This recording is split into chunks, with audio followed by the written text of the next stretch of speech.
हामी तपाईँ सबैलाई थाहा छ विश्व बजारमा नै पेट्रोलियम पदार्थको अभाव बढ्दो अवस्थामा छ र अन्तर्राष्ट्रिय बजारमा पनि पेट्रोलियम पदार्थको मूल्य अभावका साथसाथै मूल्य पनि बढ्दो अवस्थामा छ। यो यथार्थ यहाँहरू सबैलाई जानकारीमा छ, हामी सबै जानकार छौँ। तर पेट्रोलियम पदार्थको मूल्य त बढ्दा सर्वसाधारण जनजीवनमा यसले नकारात्मक असर परेको छ। बजारमा मूल्य वृद्धि यसै कारणलाई पनि देखाएर भएको छ र त्यसै गरी अत्यावश्यक वस्तुहरूमा बजारमा भइरहेको यसका कारणले भइरहेको मूल्य वृद्धिका कारण सर्वसाधारण जनता अहिले जुन किसिमले मारमा परेको छ, यस संवेदनशील अवस्थाका प्रति नेपाल सरकार अत्यन्त गम्भीर छ र संवेदनशील छ। यो बाध्यताका बीच पनि हामीले नेपाल सरकारले पेट्रोलियम पदार्थमा लगाउँदै आइरहेको केही ट्याक्सहरू करलाई समायोजन गरेर मूल्य घटाउने निर्णय भएको छ। आज मात्रै हाम्रो सम्माननीय प्रधानमन्त्रीजीको अध्यक्षतामा हामीले शीर्षस्थ नेताहरूको सर्वदलीय मिटिङ पनि गऱ्यौँ, बैठक भयो र त्यो बैठकमा खास गरी वर्तमान सरकारमा सामेल दलहरूका शीर्षस्थ नेताहरू सहित बसियो र सम्बन्ध मन्त्रालयका मन्त्रीजीहरू, सचिवजीहरू र नेपाल आयल निगमको एमडीजी लगायत उहाँहरूको जिम्मेवार स्टाफहरू, सचिवजी, हामीहरू सबैको उपस्थिति त्यहाँ रह्यो र हामीले अहिलेको वर्तमान अवस्था, विश्व बजारको अवस्था र नेपाल आयल निगमले बेहोर्दै आइरहेको घाटाको अवस्था हामी सबै कुराको जानकारी गरायौँ र सम्माननीय प्रधानमन्त्रीजीले नै यस सन्दर्भमा अब सरकारले लगाउँदै आइरहेको ट्याक्सलाई घटाएर भए पनि सर्वसाधारण जनताको मर्कालाई तत्काल सम्बोधन गर्न आवश्यक छ भन्ने उहाँको निर्देशन पनि रह्यो र हाम्रो प्रस्तुति पछिको निष्कर्ष पनि यो नै रह्यो कि अब अहिलेको अवस्थामा बढी मारमा परेको अवस्था डिजल र पेट्रोलमा लागिरहेको जुन ट्याक्स छ त्यसलाई हामीले अहिले पेट्रोल 179 रुपियाँ छ, त्यसलाई घटाएर 179 गर्ने, 20 रुपियाँ त्यसमा ट्याक्स घटाइएको छ र डिजेलमा 192 अहिले वर्तमान अवस्था छ भने त्यसलाई हामीले 163 पुर्याएका छौँ, जसमा 28 रुपियाँ घटेको छ। त्यसकारणले हामीलाई पुरा विश्वास छ यसले समग्र समाधान त होइन, तर तत्कालका निमित्त जनताले, सर्वसाधारणले भोग्नु परेको जुन समस्या छ त्यसलाई पनि यसले केही राहत अवश्य पनि दिन्छ। हामीले त्यो विश्वास लिएका छौँ, सरकारले त्यो विश्वास लिएको छ, हाम्रो मन्त्रालयले त्यो विश्वास लिएको छ र यसको सँगसँगै अब सबैको सहयोग पनि चाहिन्छ र मन्त्रालयले यसको बजार अनुगमनको निमित्त पनि हामी प्रभावकारी ढङ्गले अब बजारमा अनुगमनलाई व्यापक गर्छौँ र परिणाममुखी बनाउँछौँ। पेट्रोलियम पदार्थ र डिजलमा बढ्दो मूल्य वृद्धिका कारण बजारमा सबै पदार्थमा भइरहेको, उपभोग्य वस्तुहरूमा भइरहेको मूल्य वृद्धिलाई अब व्यवसायीहरूले, व्यापारीहरूले पनि तत्काल घटाएर जनतालाई, सर्वसाधारणलाई, उपभोक्तालाई सहयोग गर्नुहुनेछ भन्ने हाम्रो आग्रह छ। हामी सरकार त्यो आग्रह गर्न चाहन्छौँ र यसको साथसाथै हाम्रो मन्त्रालय, गृह मन्त्रालय, स्थानीय तह र प्रदेशका सरकारहरू समेत मिलेर बजार अनुगमनलाई अझ व्यापक गर्ने हाम्रो मन्त्रालयले निर्णय गरेको छ, कार्यविधि बनाइसकेको अवस्था छ अहिलेको संविधान सम्मत ढङ्गले र हामी बजार अङ्गन मार्फत पनि जनताका यी समस्याहरूको समाधानमा, मूल्य नियन्त्रणमा प्रभावकारी ढङ्गले अगाडि बढ्छौँ। र यसका बावजुद पनि यदि प्रचलित कानुन नियम र औचित्यभन्दा बाहिर गएर यदि मूल्य बढेको पाइयो भने हामी त्यसमा अवश्य पनि कानुनतः कारबाहीमा जान्छ नै। र यसमा पत्रकार मित्रहरू, सर्वसाधारण उपभोक्ताहरू समेतको पनि सहयोग चाहिन्छ। हामी यो आग्रह पनि गर्न चाहन्छौँ र यो समग्र सहयोगले आखिर जनताप्रति उत्तरदायित्व जुन सरकारको छ, जनताप्रतिको जवाबदेहिता जुन सरकारको छ, हामीले सक्दो सीमाभित्र त्यो जवाबदेहिता का निमित्त हामीले यो निर्णय गरेका छौँ। र यो घटेको प्राइस आज राति 12 बजेदेखि लागू हुनेछ।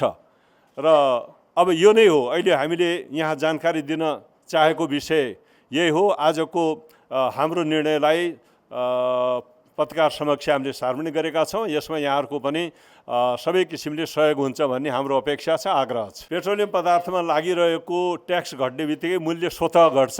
र आजदेखि मैले जुन अङ्क भने, अब पेट्रोल आज राति 12 बजेपछि 179 मा प्राप्त गर्नेछन् उपभोक्ताहरूले, र डिजेल 192 थियो, अब 163 मा प्राप्त गर्छन्। यसले मूल्य डिजेल पेट्रोलियम पदार्थको मूल्य घट्यो, डिजेल र पेट्रोलको घट्यो नै, मूल्य घट्यो। यसले स्वाभाविक रूपमा बजारमा बढिरहेको जुन मूल्य छ त्यसलाई पनि यसले घटाउँछ। यो हाम्रो अपेक्षा हो। अहिले अब अर्थ मन्त्रालयले घटाउने प्रक्रिया आफ्नो समय गर्छ, तर जनताले अहिले आज राति 12 बजेदेखि नै अब 179 तिर्नु परेन। डिजलमा 179 तिरे पुग्यो र डिजेलमा 163 नपुग्ने भयो। कति भयो? 28 घटाउँदा नै 28 163 नै हो। कति घट्ने भयो त्यो हेर्नुहोस्, तपाईँ घटाउने हो। 163 नचट्यो होइन है, यो तोकिया रेट एकदम खुद्रा मूल्य 179 हो पेट्रोलको र 163 हो डिजलको। भएको निर्णय यही हो। को मूल्य बढ्दा बढ्ने र घट्दा घट्ने सिस्टममा त हामी गइसकेकै छौँ नि। त्यस कारणले अहिले ट्याक्सका कारणले पनि त मूल्य धेरै तिर्नु परिरहेको थियो नि त जनताले। त्यसकारण जनताले तिर्नुपर्ने जुन एमाउन्ट हो त्यसलाई घटाउनु जरुरी थियो। त्यस कारणले ट्याक्स घटाएर हामीले मूल्य घटायौँ। अहिले यसरी बुझ्न आग्रह गर्छु। अवश्य पनि योभन्दा पहिले 10 रुपियाँ घटाउने जुन पूर्वाधारमा थियो 10-10 रुपियाँ, त्यो घटेकै अवस्था हो। त्यो घटाएर नै 179 तोकिएको हो। त्यति बेला नै घटाइको अवस्था थियो र अहिले अब त्यसमाथि पनि थप घटाएर अहिले 179 भएको हो। यसरी बुझ्न आग्रह गर्छु म। योभन्दा पहिले त्यो घटिसकेका अवस्था हो। अब जहाँसम्म यसको खपत घटाउने कुरा हो, हामीले योभन्दा पहिले पनि क्याबिनेटले नै निर्णय गरेर मुलुकभित्र अब पेट्रोलियम पदार्थको खपतलाई कम गर्नु एउटा दीर्घकालीन योजनामा पर्नुपर्ने भयो। अन्यथा त विदेशको बजारबाट किन्नु पर्दा त विदेशको फरेन एक्सचेन्ज त खर्च हुन्छ। त्यसको उपाय के हो भने हामीले आफ्नो खपत कम गऱ्यौँ भने यो विदेशी मुद्रालाई पनि बचाउन सकिने भयो।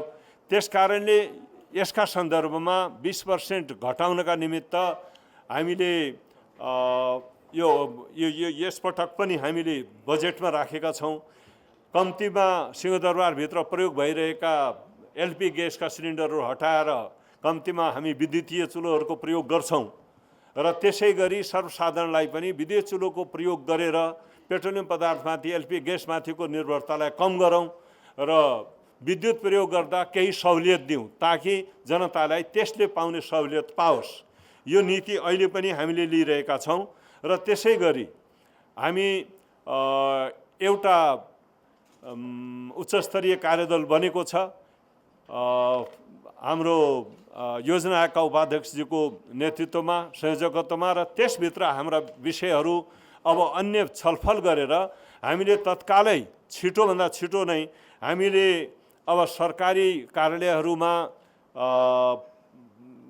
विद्युतीय सवारी साधनहरूलाई प्रयोग गर्ने, पुराना सवारी साधनहरूलाई विद्युतीय साधनमा परिवर्तन गर्ने, कन्भर्जन गर्ने यो नीति पनि हामी कार्यान्वयन गर्छौँ। एकातिर भने ठुला सवारी साधनहरू पनि, बसहरू पनि, पहिले पनि त ट्रली बस थिए नि त। त्यस कारणले ती सवारी साधनलाई पनि हामीले विद्युतीय सवारी साधनका रूपमा प्रयोगमा ल्याउने हामीले नीतिगत निर्णय गर्दैछौँ र त्यसलाई कार्यान्वयनमा ल्याउँछौँ। अर्को कुरा, यसले पनि सर्वसाधारणलाई एकातिर सहुलियत हुन्छ भने अर्कोतिर विदेशी मुद्रा खर्च गरेर ल्याउने जुन पेट्रोलियम पदार्थको त्यसको निर्भरता पनि कम हुन्छ। हामी त्यतातिर पनि सोचिरहेका छौँ र सँगसँगै पेट्रोल र डिजलको उत्पादन हामी बाहिरबाटै किन्नुपर्ने बाध्यता छ। कतिपय विकल्पहरू हुन सक्दछन् डिजलको, अहिले सजीवनबाट डिजल प्राप्त हुन सक्दछ भन्ने बजारमा आइरहेको विषय छ। अन्य मुलुकले के गर्दैछन् त्यसलाई पनि हामीले हेर्नुपर्छ। अन्य मुलुकका असल अभ्यासहरूको हामीले अनुगमन गर्नुपर्छ। अब यो हामीले यो बाटोमा गएनौँ भने, सुधारको बाटोमा गएनौँ भने आउने दिनहरू कठिन हुन सक्छन्। त्यस उसले पनि सजीवनले बनाउने विषय छ। अरू पनि इनोभेसन हुन सक्छन्। त्यसकारण यसका निमित्त विज्ञहरूसित सल्लाह गरेर यसको विकल्पमा हामीले पेट्रोलियम पदार्थको उपभोगलाई कम गर्ने र त्यसको प्रतिस्थापनमा के उपाय हुन सक्छन् तिर पनि सोच्नुपर्ने आवश्यकता छ। र तत्काल हामी कतिपय कुराहरू हामी तत्काल लागू गर्न सकौँला, कतिपय केही तयारीको समय चाहिएला। त्यस कारणले पनि विद्युतीय उपभोगलाई बढाउने कुरा नै हो हामीले पेट्रोलियम पदार्थलाई विस्थापन गर्नका निमित्त क्रमशः। त्यस कारणले यी सबै विषयहरू पनि जानकारी गराउँछ। प्रधानमन्त्रीजीले नै लिड गरेको निर्णय हो, क्याबिनेटकै निर्णय हो, यसरी बुझ्न म आग्रह गर्न चाहन्छु। सम्बद्ध मन्त्रीहरू, क्याबिनेटको मन्त्रीहरू पनि, क्याबिनेटको नेतृत्व त प्रधानमन्त्रीजीकै हो, उहाँकै नेतृत्वमा भएको हुनाले हामीले जानकारी गराउनु पर्थ्यो नेतृत्वहरूलाई। त्यसकारण उहाँहरूको पनि सुझाव र जानकारी हामीले उहाँहरूलाई पनि दिएको हो। आजकै क्याबिनेट हुन्छ, आजकै क्याबिनेट नभइकन त भएन नि। त्यो आजकै क्याबिनेटले यो निर्णय गरेको छ, क्याबिनेटको निर्णय हो यो।